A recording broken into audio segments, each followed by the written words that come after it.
Well, after a lot of trials and tribulations, rebuilding a used wiring harness, and I'm still not done yet, but I stopped after just having the engine all connected here so I could start it and make sure the used Holley HP that Santee bought works correctly, as in running order. Real nice custom tank Santee had built for it. It's a Dogwood Racing cap.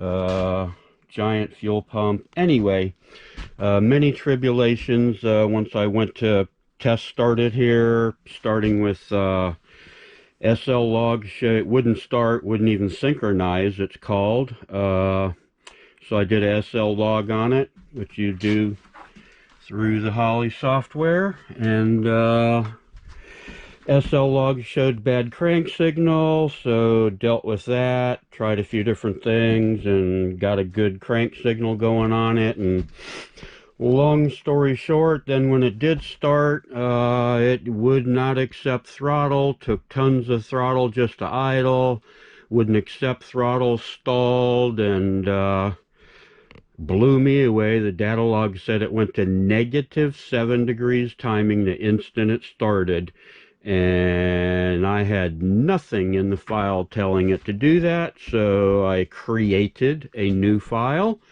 and put it in there, and this kind of shows the other file had an issue because this is a custom built tune for this ZX14.